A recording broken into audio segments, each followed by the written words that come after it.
Assim como eu estou dando condições de temperatura e de luz para a planta, eu também estou dando condições para o fungo crescer. Então, as mudas que são produzidas por esse método, eu vou ter uma boa qualidade fitossanitária delas. Porque se essa muda tiver uma doença, ela já seria expressa aqui, certo? Então, pessoal, só que é claro, é um investimento, tu tem que ter um laboratório, né? Então, é uma muda com um custo bem mais elevado, certo? Mas eu tenho uma garantia fitossanitária. Depois, quando a planta já está num tamanho um pouco mais maior, eu retiro elas do frasco e daí eu coloco, então, eu posso plantar elas num substrato, certo? E aqui, então, ela vai enraizar mais ainda. Depois já coloco aqui num ambiente protegido, em que tenha irrigação, controle da temperatura, eu posso ter. E depois, então, essa muda ela já tá formada, né? Daí pode ser comercializada. Certo? Então, isso aí seria a cultura de tecidos, né? A biotecnologia para a produção de mudas. Mas eu posso ter também outra finalidade que eu posso dar para esse cultivo in vitro, né? Lembra que nós falamos na outra aula sobre o banco ativo de germoplasma, que a Embrapa tem um, acho que a Epagre também tem, que o que é? Nesse banco ativo de germoplasma, então tem diferentes espécies de videira das diferentes partes do mundo, certo? Então tem vites viníferas, que é as uvas europeias, né? Vites labrusca, que são geralmente as uvas de mesa, vites burkina, vites rutudifolia, essas aqui mais usadas para porta-enxerto, certo? Então eles têm 1.418 genótipos de uva. Então é muita coisa, certo? Por isso que eles vêm ali nesses 1.418. Ah, e tem essa daqui que é tolerante ao míldio. Então, quem sabe vamos cruzar essa com uma Chardonnay, que é suscetível, e vamos ver se a gente acha uma variedade resistente, certo? De maneira bem simplificada, é isso que eles fazem. Mas assim, né? Depois eles têm que ver, mas esse cruzamento saiu uma fruta que deu uma qualidade, um vinho de boa qualidade ou não? Então, não é bem assim, né, o negócio. Mas, a grosso modo, é isso que eles fazem. Por isso que eles têm que ter esse banco ativo de germoplasma, né, com 418 genótipos de uva, né? Por exemplo, pode ser de várias espécies, né? Aqui eles deram um exemplo, mas eles devem ter mais de sei lá quantas espécies nesse banco ativo de germoplasma, né? E isso é importante porque é o maior da América Latina. Não sei se... Aqui, olha, tem 32 espécies de vites, certo? E dentro dessas espécies, 418 variedades, 1.418, vamos dizer, variedades, poderia se dizer assim, né? Certo? Então, isso é importante, porque daí eles têm lá videiras de todo mundo. Daí deve ter alguma que é mais resistente à traquinose, outra que é mais resistente ao sei lá, a outra doença, ao míldio, outra que dá uma baga maior, outra que dá uma baga mais saborosa, certo? Então, eles têm uma grande diversidade e isso são utilizados, então, né, eles utilizam isso para formar, para lançar novas cultivares, né, certo? Então, eles têm esse banco ativo de germoplasma, eles têm lá na Embrapa o Veivinho, mas eles também têm essas mesmas, ou grande parte dessas espécies, também tem in vitro, dentro do laboratório, cultivadas dessa maneira que eu falei. Porque o que acontece? Vai que dê uma seca, ou uma chuva de granizo, ou uma doença e mate todas as que eu tenho lá no campo. Daí eles têm tudo isso replicado in vitro no laboratório para poder, então, guardar esse material das condições ambientais, certo? Então, aí também... Pode falar, Bruno. Essas plantas in vitro, elas têm um prazo para ficar dentro desse in vitro? Tem. Assim, esse meio de cultivo tu tem tá trocando eles de 3 em 3 meses, mais ou menos. Porque o que vai acontecer? Se tu não trocar, ela vai consumir tudo que tem aqui e vai acabar morrendo, né? Então, então daí ela é retirada e transferida para outro tubo. Mas a planta, ela também, se tu cultiva ela há muito tempo assim, ela começa a dar começa a ter umas variações somaclonais que a gente vai ver ao longo da disciplina, que é como se fosse uma mutação, vamos dizer assim. Então, também, de vez em quando, eu tenho que ir lá no meu banco ativo de germoplasma que eu tenho plantado fora e descartar essas e reintroduzir a partir deles, sabe? Porque senão ela começa a ter umas variações, essas variações, por causa que ela está numa condição que não é muito o ambiente natural dela, vamos dizer assim, sabe? Então ela já começa a criar meio que mecanismos para se adaptar a esse ambiente que não é algo que é interessante, né? Que a gente que ela fique mais parecida com o que é o ambiente externo, certo? Eu tenho outra dúvida. A gema, né, ali, ó, aquela parte que foi higienizada, Aham. que foi feita, ela também tem um prazo como se fosse um prazo de validade, digamos assim, uma vida útil, até, ou ela pode Aham. ser armazenada e depois utilizada, como se fosse uma semente, digamos. Não, o pessoal eles vão lá para nesse caso aqui tem um caso que pode congelar, mas daí é para fazer outras coisas. Mas para fazer essa introdução in vitro, o pessoal vai lá no campo, coleta elas e faz esse processo. É no mesmo dia, entende? Porque senão ela já começa. Tu vê aqui que é um material bastante herbáceo, tem que ser bastante herbáceo, porque tem um menor pegamento, vamos dizer assim, sabe? Se ele for herbáceo. Então eu tenho que retirar lá do vinhedo, por exemplo, inclusive para ele ter o maior pegamento, para evitar que ele desidrate, pode até botar dentro de caixa de isopor, tá? Para evitar que esse ir com água, certo? Mas com água, não com gelo. Uma vez a gente foi fazer com gelo, não fui eu que coloquei o gelo, tá? Foi outra pessoa. E eu disse, não coloca gelo. Então daí a gente pegou os ramos e os ramos herbáceos e ficou em contato com o gelo e queimou tudo os ramos por causa que ficou em contato com o gelo, né? Daí acabou danificando os tecidos e morreu tudo o experimento que a gente tinha feito, certo? Então pode colocar ele dentro da caixa de isopor com água gelada, aí sim, tentando que esse material não desidrate, mas retirou esses ramos, já leva direto para o laboratório para fazer essa introdução in vitro, certo? Show de bola. Bueno. Então, aqui, né? Então, eles têm a coleção, né, deles, então aqui, está dizendo aqui, justamente o que eu comentei, que é mantido, então, em casa de vegetação, a campo e também in vitro, visando, então, né, vai que aconteça alguma intempérie, alguma coisa que destrua a minha coleção que eu tenho lá no banco ativo em vivo, né, eu tenho essas plantas in vitro. Outra coisa que eu posso utilizar também. Lembra que o pessoal estava comentando da resistência a doenças, né? Pessoal, para ela chegar nisso aqui, ó, para ela chegar aqui até aqui, isso aqui é 1 mês, certo? Por quê? Por que é tão rápido? Porque ela está ali numa temperatura, numa temperatura ótima de crescimento. Então ela está 24 horas por dia crescendo, né? E você sabe que, por exemplo, né, por que as plantas elas crescem menos quanto menor a temperatura, certo? Então, é muito mais rápido também formar uma muda ou uma planta por esse método.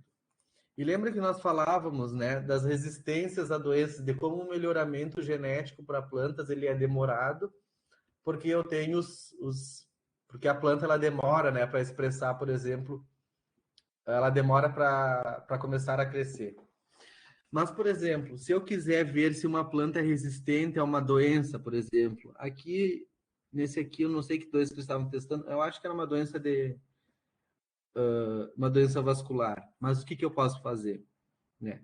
Se eu não preciso que a planta dê frutos, por exemplo, se eu não quero analisar as características de tamanho de baga, as características de sabor de baga, as características de qualidade do vinho, se eu quiser só ver primeiramente se essa planta é resistente ou não à fusariose, por exemplo, eu pego, cultivo elas dessa forma e inoculo, né? Ou seja, eu coloco aqui dentro o fungo. E daí eu posso observar se a planta, por exemplo, não morreu, é porque aquele genótipo, aquela espécie, é resistente ao fungo. Ou se ela morreu, o que acontece? Daí é porque ela é suscetível e eu já vou descartar essa cultivar, certo? Então ela também serve bastante para acelerar esse processo de melhoramento, também é bastante interessante o uso do cultivo in vitro, né, da biotecnologia ou micropropagação, certo? Cultura de tecidos também, o pessoal chama esse método, e é bastante interessante. Ele precisa de uma mão de obra especializada, ele precisa de investimentos em infraestrutura, certo? E de equipamentos, né? Então precisa de autoclave, precisa aquela câmara de fluxo laminar, que é para manter o material, né, que não haja contaminação. Mas, para alguns casos, né, é interessante, certo? Nas instituições de pesquisa é bastante utilizado, certo? Então, para fechar essa parte do melhoramento genético, a importância do melhoramento genético, daí vamos ver esse vídeo para ficar melhor de vocês fixarem os conhecimentos. Aqui, eu acho que é esse aqui.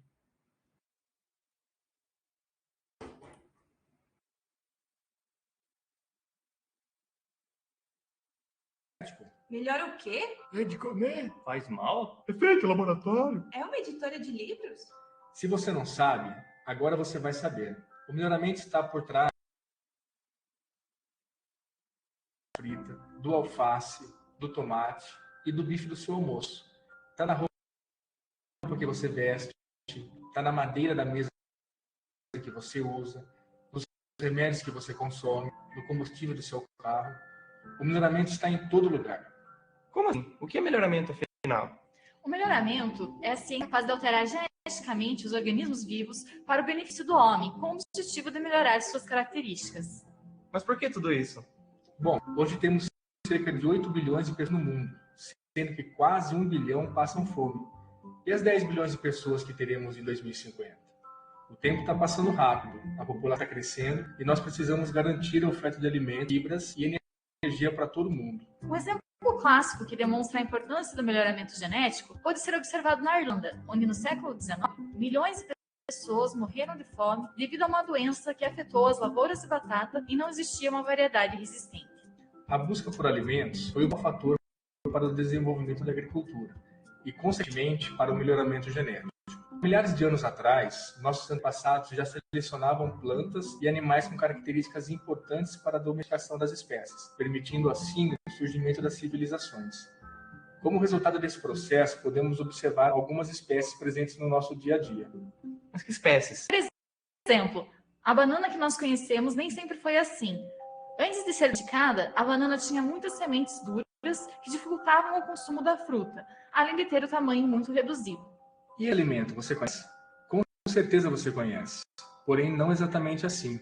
Essa é uma espiga do teucinte, o ancestral do milho que hoje conhecemos. Foi graças ao melhoramento genético que começou os índios há mais de 8 mil anos que foi possível transformar essa pequena espiga de sementes duras em uma espiga quase 1000 vezes maior e capaz de ser cultivada em todo o mundo. Porém, apesar do grande avanço obtido pelos nossos antepassados, o melhoramento genético é feito por meio de um processo de tentativa e erro, sem saber quais eram os mecanismos genéticos envolvidos. Foi somente no final do século XIX que um monge chamado Mendel descobriu como as características são passadas de uma geração para outra. A partir daí, e do esforço de vários pesquisadores, é possível transformar o melhoramento genético de um processo empírico e incerto em uma ciência precisa e racional. Foi graças ao entendimento das bases genéticas que hoje os pesquisadores conseguem combinar características e desenvolver novas variedades superiores. Mas o que são variedades superiores? No melhoramento de plantas, por exemplo, os principais objetivos são o desenvolvimento de plantas altamente produtivas, resistentes a pragas e doenças, com maior qualidade nutricional, mais saudáveis, mais saborosas, mais fáceis e baratas de se produzir e capaz de lidar com os desafios das mudanças climáticas, gerando assim vários benefícios para os agricultores e os consumidores. No Brasil, vários casos de sucesso. Foi graças ao melhoramento genético que a soja, que tinha seu cultivo restrito ao sul do país, passou a ser produzida em várias outras regiões, se tornando o principal produto agrícola, gerando grande riqueza para a nação. O século XX trouxe inúmeras descobertas para a ciência. No melhoramento genético não foi diferente. Com a descoberta do DNA e do código genético, o melhoramento avançou para uma nova fase, passando do nível visual para o nível molecular. Hoje, os melhoristas possuem diversas ferramentas poderosas à sua disposição. Essas ferramentas permitem, por exemplo, selecionar plantas com base diretamente na sequência do DNA e também modificar o material genético das espécies de maneira a inserir novas características, assim como ocorria anteriormente, porém de maneira mais precisa e específica. Um exemplo de sucesso no uso dessas novas ferramentas foi o desenvolvimento do arroz dourado, que por ser mais rico em vitamina, apresenta um potencial de salvar a vida de mais de 670 mil crianças que morrem anualmente pela deficiência nutritiva em sua alimentação. Um outro exemplo de organismo geneticamente modificado que tem ajudado a salvar a vida de milhares de pessoas é o mosquito, que em algumas regiões do Brasil tem reduzido em mais de 80% da população do mosquito selvagem, que é transmissor da dengue, zika e várias outras doenças. Bom, esperamos que agora tenha entendido que o melhoramento genético sempre foi um importante aliado para o homem e assim continuará sendo muito valioso para superarmos os desafios que estão por vir.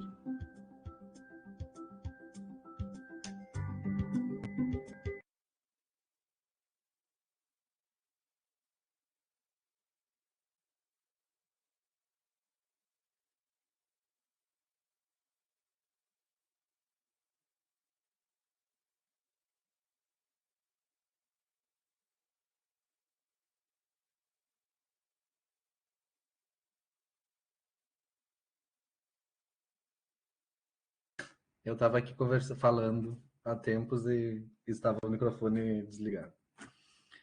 Mas então que eu estava comentando o vídeo, né? Então daí a importância desse melhoramento genético, né? Melhoramento genético, como visto, então não é só fazer plantas transgênicas, né? É sim fazer esses cruzamentos entre plantas da mesma espécie ou de espécies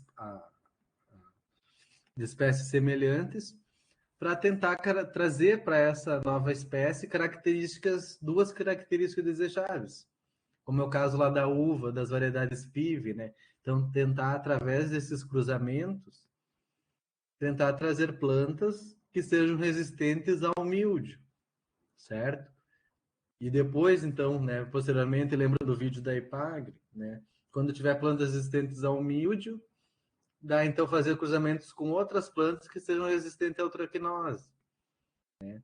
Só que, claro, tem também, não é só uma planta, a videira não pode ser resistente ao míldio, ao oídio, e não ter também, né, uma elaboração de um vinho de qualidade, ou de uma uva de mesa que seja agradável ao consumidor, né? Então, o desafio é juntar todas essas características em uma única variedade, certo? Então, vocês viram ali no vídeo também que ele fala, né, do DNA, né? Então, é o tema da próxima aula, da aula de hoje, nós vamos iniciar, né?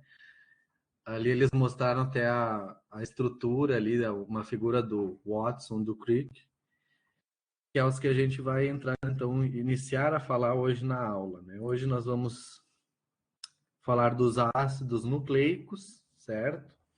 O que são os ácidos nucleicos? São o DNA e o RNA, certo? Hoje nós vamos ficar mais no detalhe do DNA, e na aula que vem nós vamos falar do RNA, certo?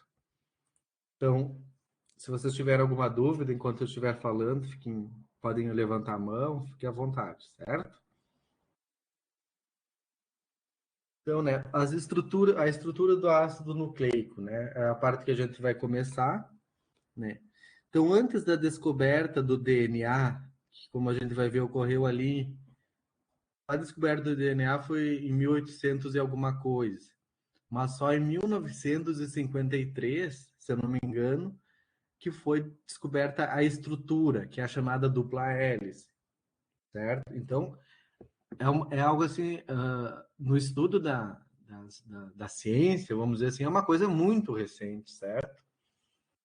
Então, os geneticistas, né, esses cientistas, eles pressupõem que o material responsável por transmitir essas características, né, as características herdáveis, que é transmitida pelo DNA, deveriam ter 3 características principais, ou seja, né, deveria conter toda a informação para a estruturação da célula de um organismo, suas funções, desenvolvimento, reprodução de forma estável.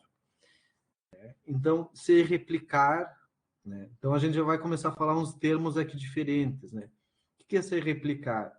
É que ele seja reproduzido. Quando ele é duplicado, eu estou replicando esse DNA, certo?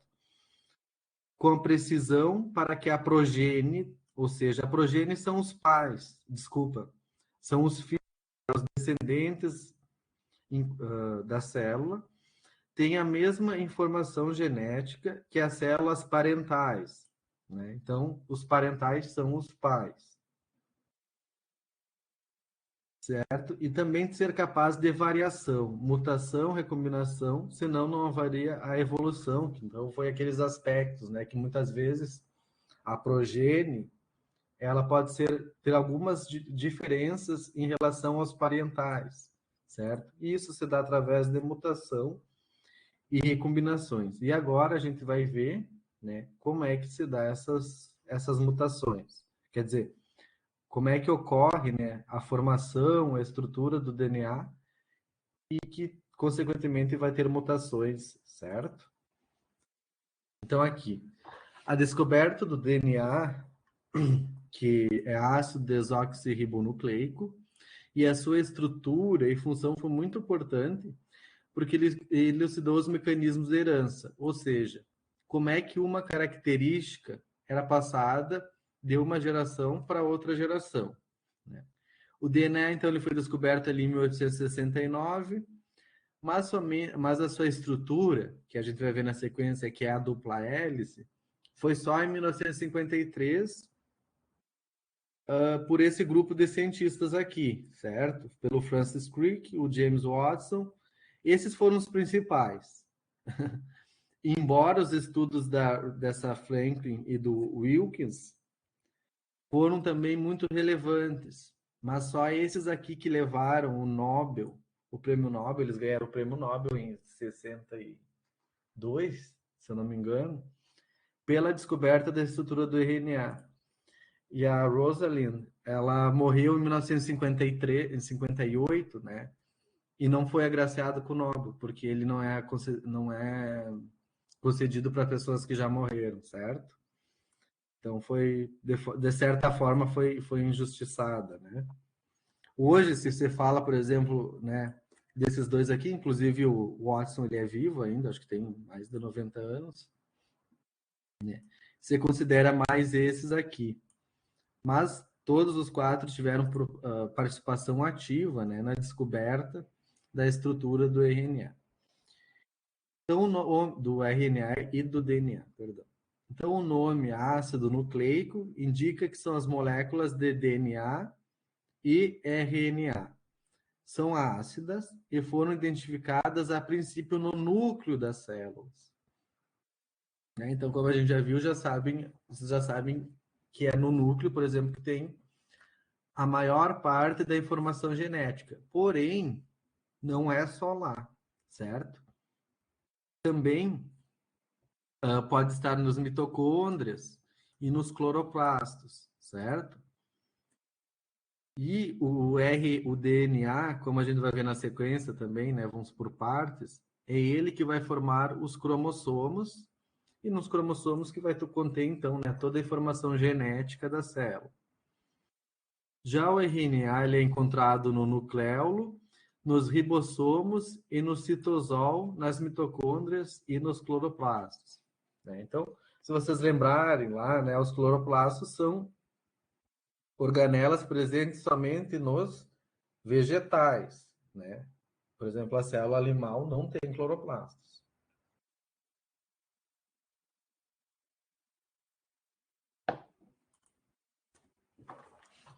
Bom, então, como é que é a estrutura, né, dos ácidos nucleicos? De que componentes que eles são formados? Tanto o DNA como o RNA são formados, então, pelo encadeamento de grande número de moléculas menores. E essas moléculas menores é o nucleotídeo, que a gente vai chamar, que a gente vai falar bastante aqui na disciplina. Então, isso aqui é um nucleotídeo, certo? De que ele é formado? De 3 substâncias químicas. Ele vai ter uma base nitrogenada, certo? Conseguiram visualizar aqui? Então, aqui tem nitrogênio na sua composição. Uma pentose, que vai ser um açúcar, ou um carboidrato, como vocês preferem chamar. Quando falar açúcares ou carboidratos, é a mesma coisa. Pentose por quê? Porque ele vai ter 5 carbonos aqui na sua composição, certo? Então, penta, né? Pentacampeão, 5 copas, vamos dizer assim, né? Então, penta significa sempre a 5. Pentose são 5 carbonos, certo? Conseguem visualizar aqui? Né? E o íon fosfato, então, que tem fósforo na sua composição. Isso aqui, então, forma um nucleotídeo, certo? Que é a estrutura inicial, né? É a base da estrutura, tanto do DNA como do RNA, certo? Então, o fosfato e a base nitrogenada são ligadas ao açúcar, formando, então, o nucleotídeo. Pessoal, por que, então, que a adubação nitrogenada? Né? Isso, por fim, vai formar uma proteína, por exemplo, certo? Então, por que a adubação nitrogenada é tão importante para as plantas? E por que o consumo das proteínas é tão importante para os animais? Porque vocês veem que ali, ó, tudo tem nitrogênio, certo? Então, é um elemento, né, vamos dizer, é um dos mais importantes para os vegetais e também para os animais, certo? Então, nucleotídeo é a base nitrogenada, a pentose e ligada ao fosfato, certo? Tá, agora vamos complicar mais um pouquinho. Existem 5 tipos principais de bases nitrogenadas. Então, se vocês lembrarem desses nomes do ensino médio, né? A adenina, guanina, citosina, timina e uracilo, certo? Se vocês verem na molécula do DNA, eu vou ter apenas a citosina como base nitrogenada, a guanina, a adenina e a timina. Enquanto que no RNA, eu vou ter a citosina, a guanina, a adenina e vou ter uma nova aqui, a uracila. Mas no RNA eu não vou ter a timina, certo? Então a timina é exclusiva do DNA, enquanto que a uracila é exclusiva do RNA, certo?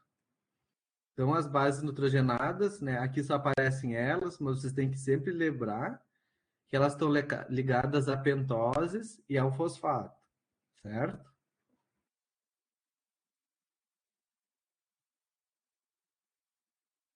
Pronto.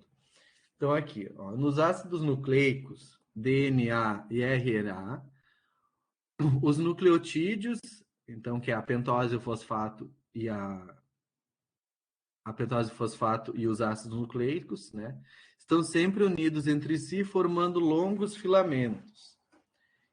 E a ligação, né, então, a ligação é entre o fosfato de uma unidade e a pentose da unidade vizinha, certo? Então, aqui, ó. Aqui vocês têm a base nitrogenada, que no caso a guanina, ligada a pentose, que está ligada ao fosfato. Isso aqui é o nucleotídeo, certo? Esses três aqui. E ele está sempre, esse nucleotídeo, ligado à pentose dessa outra guanina. Conseguiram perceber? Certo? E assim, e essa outra guanina ligada à pentose da tiamina, certo?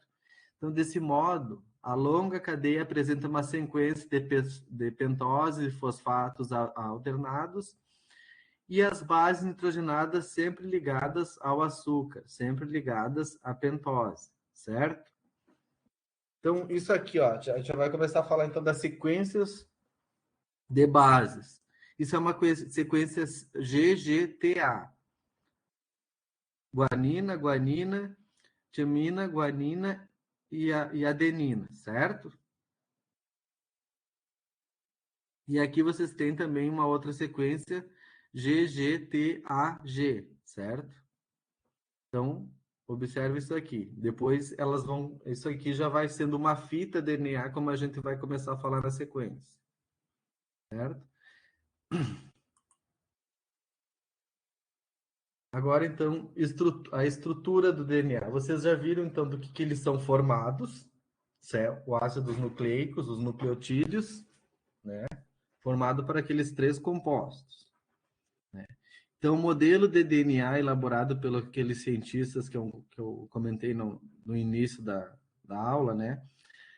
Ele ficou conhecido como modelo de dupla hélice. Por quê? Segundo esse modelo, a molécula de DNA possui duas fitas de diversos nucleotídeos, ligadas uma a outra pelas bases nitrogenadas, certo? Então, elas estão torcidas, formando uma dupla hélice, certo? E emparelhadas em sentidos opostos. Sendo que se na extremidade de uma fita há uma pentose, na fita oposta há um fosfato. Então, observem aqui. Vou dar até um zoom para vocês poderem observar melhor. Aqui é o que acontece. Então, lembrem que isso aqui é um nucleotídeo, né? O fosfato, a pentose e a base nucleica, que aqui no caso é a adenina, certo? E aqui ela vai... Isso aqui é uma fita, tá? Aqui, então vocês observem, certo? E aqui é outra fita, né? E ela tá ligada, aqui é a fita da adenina e aqui da timina. Elas estão ligadas uma com a outra por essas pontes de hidrogênio. Vocês observem que no interior da fita vai estar sempre a base nitrogenada. E aqui é uma representação, mas sempre na parte externa vai estar os grupos fosfatos, certo? Entendido? Depois aqui, ó, a adenina ela sempre vai ligar com a timina, a citosina sempre com a guanina, certo? Então, essa é a estrutura do DNA, é assim que ele é. Porém, a gente acaba representando ele pela dupla hélice, porque todos vão ter pentose e todos vão ter o grupo fosfato. O que muda de uma para outra é a base nitrogenada. Então, por isso que a gente sempre acaba representando ele assim, dessa forma, certo? Outra coisa, vocês veem que aqui nessa base, nessa representação, né, então o que acontece? Ó? Sempre que numa extremidade tem a pentose, na outra extremidade da fita vai ter um fosfato, certo? Na fita oposta, ele vai iniciar por uma pentose e terminar num fosfato. Entendido?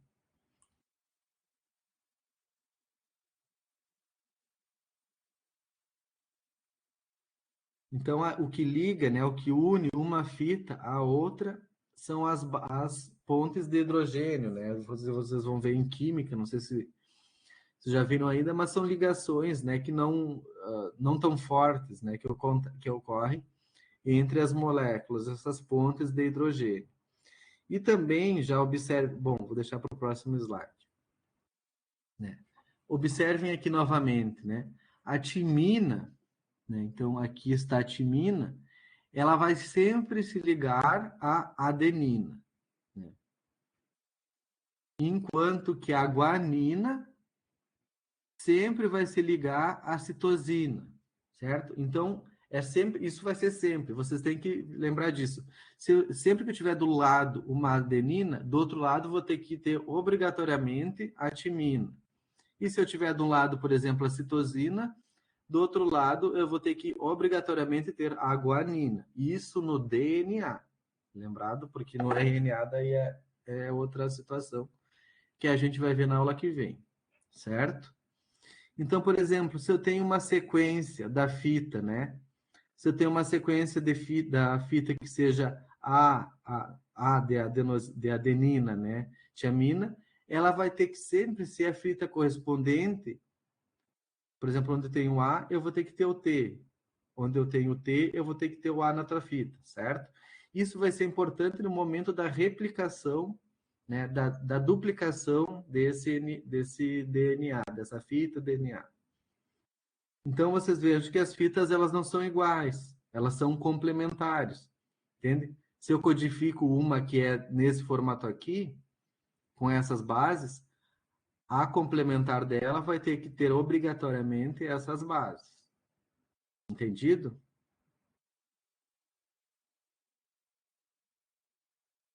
Certo? Então, certo. Eu estou sendo bem, até explicando bem detalhado, porque eu sei que é meio complicadinho, mas depois a gente tem um vídeo no final, né, que vai dar uma recapitulada em cada um desses pontos também, certo? Então, o que é? De forma simplificada, podemos dizer que a diferença, então, entre esses dois genes, né, é sempre no número e na sequência de bases de cada um, certo? Então, pode parecer estranho, mas todos os organismos que têm DNA, nós, bactérias, insetos, todos é formado por essas 4 bases. Só que o que muda é o número de bases que cada um tem, né? E a sequência de cada uma. Por exemplo, se eu modificar aqui, por exemplo, em vez de colocar uma guanina, tinina, colocar tudo guanina aqui, eu já posso mudar de assim, fazendo um exemplo bem um pouco cômico, né? Mas eu posso daí já passar de um elefante para uma zebra, né? Claro, são modificações bem maiores, mas entende? O que muda na constituição do organismo é a sequência de base e o número de bases que cada um vão ter, certo? E essas bases, então, elas vão formando essas hélices e, por sua vez, vão formando o cronomossomo, que daí a gente vai ver na próxima aula os cromossomos. Mas vocês sabem já, né, que, por exemplo, o ser humano, né, ele tem 26 cromossomos. Não, 46, desculpa, 23 pares, né? Então, vocês veem que é isso aí, então, que acaba formando que é a constituição da célula dos humanos, certo? E que modifica de espécie para espécie, certo? Né? Então, a sequência ela pode ser comparada a uma frase de um código escrito em 4 letras, né? Sempre essas letras do DNA A, T, C, G, correspondente então às bases nitrogenadas. Se eu mudo o número e a sequência dessas bases, eu vou alterar a frase, ou seja, eu vou alterar o organismo que eu tô analisando, entende? Né? Então, um conjunto de genes de uma célula que influencia o desenvolvimento das características de um ser vivo é chamado genoma, que é então que seria essa frase, né, formada pelas letras, certo? E varia de um organismo para o outro. Eu acho que ela vai falar no vídeo até, mas eles fizeram para fazer, né? Imagine o tamanho dessa fita, isso aí por cada célula, né? Então parece que só por isso aqui é extremamente compactado, né? Então parece que essa fita daria para dar não sei quantos trilhões de volta na Terra, somente o que tem numa célula ou algo assim, certo? Então para vocês verem que é um nível extremamente microscópico, vamos dizer assim, né? Bueno, mas eu tenho essa fita, né? Como é que eu faço para duplicar ela? Porque eu tenho que, né? Que ocorre, por exemplo, na reprodução da célula, quando eu vou, depois a gente vai ver os processos de mitose e meiose, né? Então, como é que ocorre o desmembramento dessa fita, né? Ou seja, a duplicação do RNA.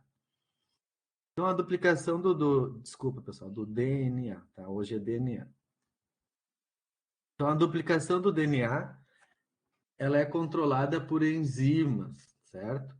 Que promove o afastamento dessas fitas, certo? Então, eu tenho uma fita de DNA aqui e eu preciso duplicar ela, porque, por exemplo, a célula vai se dividir, né? Então, tem que fazer a duplicação dessa fita. E que vão unir novos nucleotídeos, né? Então, novas bases nitrogenadas, novas pentoses, íons e fosfatos, né? Vão se unir ali, né? Então, antes da duplicação, o que eu vou ter? Enzimas, elas desenrolam essa hélice, certo? E quebram as ligações de hidrogênio que uniam uma fita à outra, lembra? Né? E cada fita exposta, novos nucleotídeos que estão dissolvidos no plasma ali do núcleo, começam a se encaixar, sempre obedecendo aquele emparelhamento. Sempre a adenina vai ligar a timina e a citosina com a guanina, certo? Isso é lei universal. Portanto, a fita nova, ela fica igual à antiga que ocupava naquela posição e, consequentemente, as duas moléculas resultantes serão exatamente igual à molécula original. Então, vamos ver aqui ilustrado. Ó. Então, aqui eu vou ter uma fita a dupla hélice, certo? Uma fita normal de DNA. Vem ali sempre o C pareado com G, certo? O T pareado com A, certo? Então, ela começa o quê? Em algum momento aqui, locais onde começa a duplicação. Então, as enzimas, elas vão acabar separando essa fita. Elas quebram aquelas pontes de hidrogênio. Daí eu tenho nucleotídeos livres que foram produzidos ali no núcleo da célula.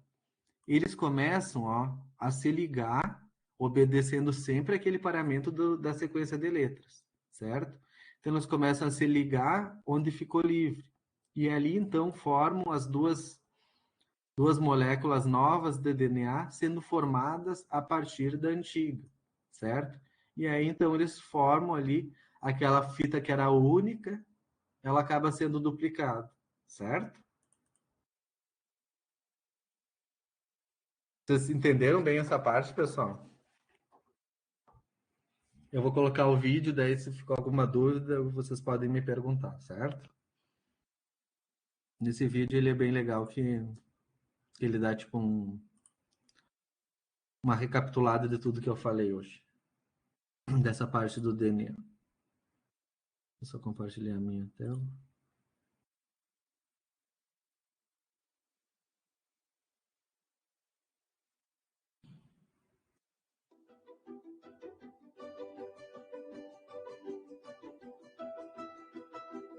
Você algum dia já deve ter se perguntado o porquê você é parecido com seus pais, ou mesmo por que todo mundo não é igual.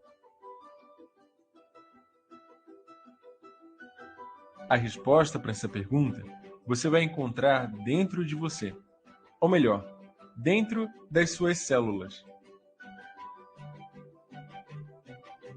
Assim como os tijolos formam as casas, as células são as menores unidades que formam os seres vivos.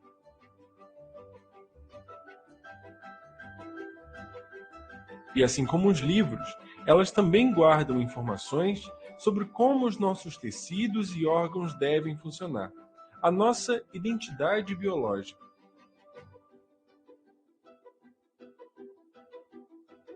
Cada pessoa guarda uma semelhança com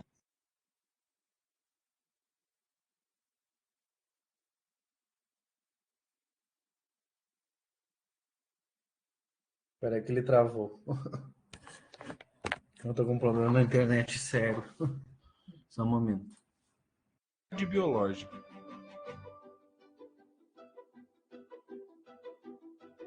Cada pessoa guarda uma semelhança com seus pais.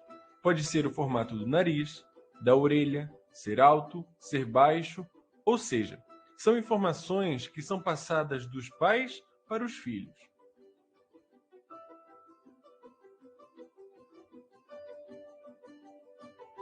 E estas informações estão contidas no nosso DNA.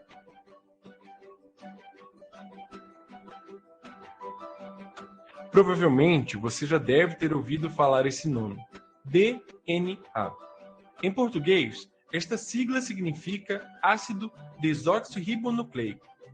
É ele que vai definir a cor dos seus olhos, o tipo do seu cabelo e muitas outras características, pois é ele que contém as informações presentes nas células que irá definir todas as características de cada ser vivo.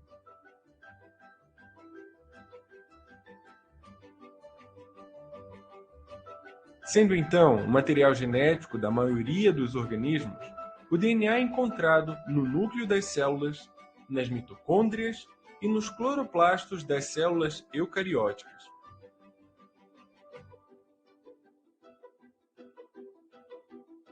Nas células procarióticas, o DNA é encontrado no próprio citoplasma.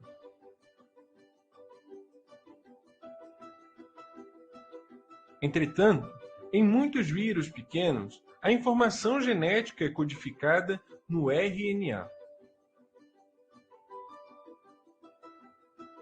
Existem basicamente dois tipos de ácidos nucleicos: o ácido desoxirribonucleico, ou DNA, e o ácido ribonucleico, ou RNA.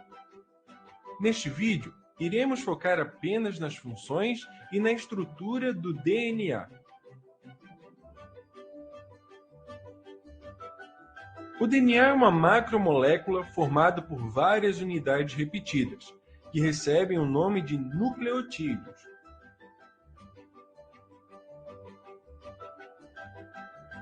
Ou seja, vários nucleotídeos ligados em sequência, como um grande trem, em que cada vagão é um nucleotídeo.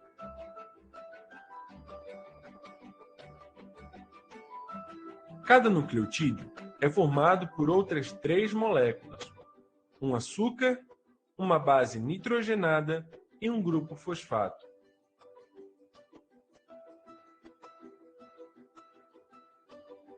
O açúcar do DNA é um carboidrato formado por 5 átomos de carbono, uma pentose, chamada desoxirribose. Cada átomo de carbono da molécula de açúcar recebe um número para facilitar a sua localização, sendo eles carbono 1',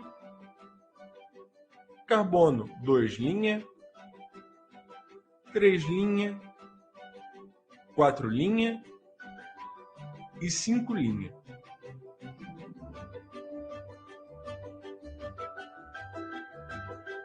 O açúcar do DNA é chamado desoxirribose pois ele tem apenas um átomo de hidrogênio no carbono 2', ao contrário da ribose, do RNA, que possui um grupo hidroxila nesta mesma posição.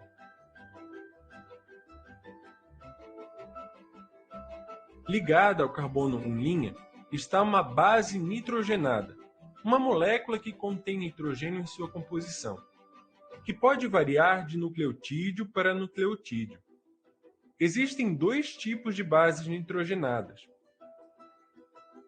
as do tipo púrica, adenina ou guanina, com uma estrutura de anel duplo,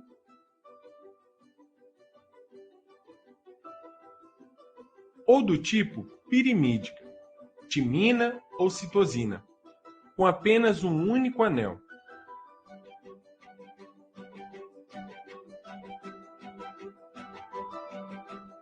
E por fim, um grupo fosfato, ligado ao carbono 5'.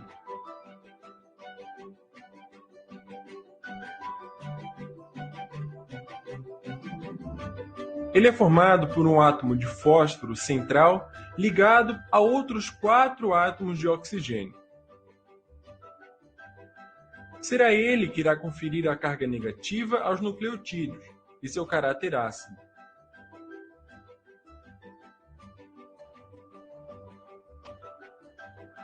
Esses nucleotídeos se ligam em longas cadeias por ligações chamadas ligações fosfodiéster.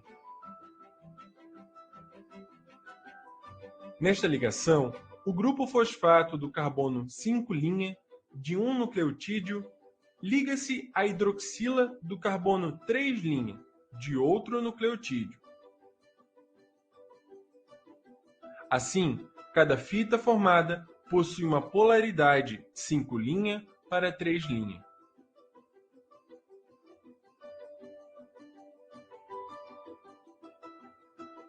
Uma particularidade interessante do DNA é o fato de tratar-se de uma fita dupla, 2 longas cadeias de nucleotídeos que se unem em sentidos opostos. Uma fita 5' para 3', unida a uma fita 3' para 5', ou seja, 2 filamentos de nucleotídeos pareados com polaridades inversas. Cada base nitrogenada que está ligada ao átomo de carbono 1' fica voltada para dentro, de frente a uma base do outro filamento. As 2 cadeias de nucleotídeos do DNA mantêm-se unidas por meio de ligações de hidrogênio entre suas bases nitrogenadas. Essas ligações de hidrogênio ocorrem entre pares de bases específicos. A adenina liga-se unicamente com a timina.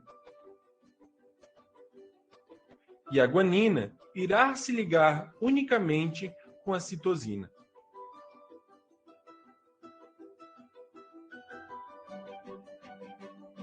Por isso, as 2 cadeias de uma molécula de DNA são sempre complementares. Uma vez conhecida a sequência de bases de um filamento do DNA, a sequência de bases do outro filamento também é conhecida, devido ao pareamento específico entre as bases. Assim, o nucleotídeo com adenina em uma das fitas sempre corresponde ao nucleotídeo de timina da outra fita. Do mesmo modo, o nucleotídeo de guanina de uma fita sempre corresponde ao nucleotídeo de citosina da outra fita. Esta característica específica da união dos pares de base está relacionada com a capacidade da formação de ligações de hidrogênio. A adenina e a timina formam 2 ligações de hidrogênio.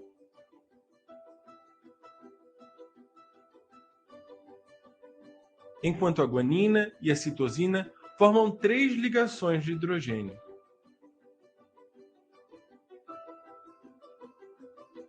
As ligações de hidrogênio não são possíveis entre citosina e adenina, ou timina e guanina, quando eles se encontram em seus estados estruturais comuns.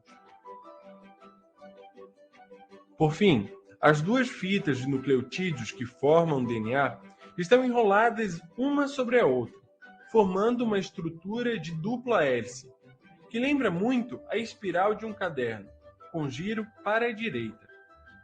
Essa estrutura confere à molécula de DNA mais estabilidade, eliminando as moléculas de água do espaço entre os pares de base.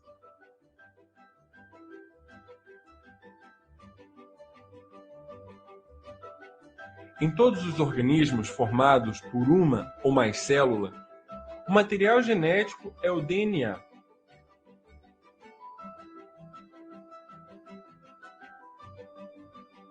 Ele deve ser capaz de armazenar informações genéticas e transmitir essa informação fielmente dos pais para os descendentes, de geração após geração.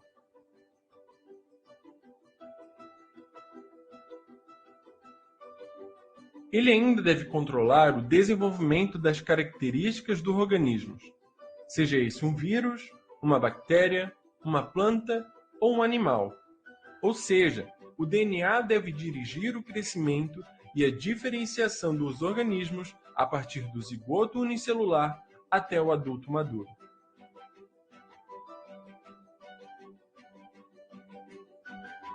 Para controlar esse processo, o DNA deve não apenas se expressar perfeitamente, mas cada gene deve agir no momento e no local preciso.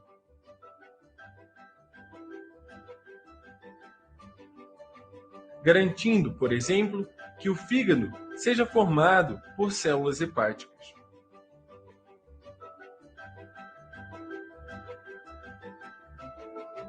Outra característica importante do DNA é que ele permita certas mudanças no nosso material genético, produzindo assim variabilidade genética e, portanto, a capacidade dos seres vivos poderem se adaptar às diferentes circunstâncias do meio onde vivem.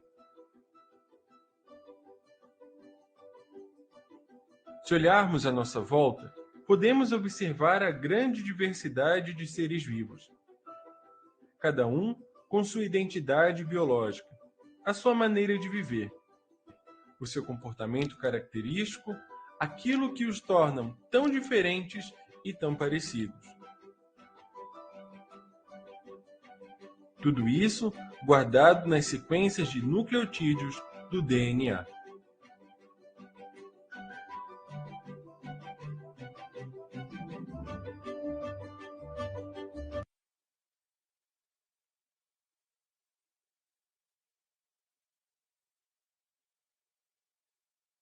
E aí, pessoal, entendido tudo de DNA, então eu acho que o vídeo é legal, né, para ficar mais fácil da gente entender, né, outra pessoa falando também, mas eu acho que foi legal para revisar bem, né, o que foi da aula de hoje, né, hoje vimos o DNA, então.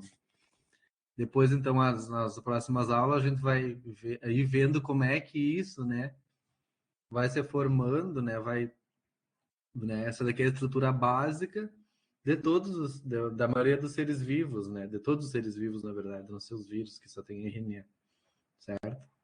Então, não sei, ficou alguma questão, alguma dúvida sobre o que nós vimos hoje?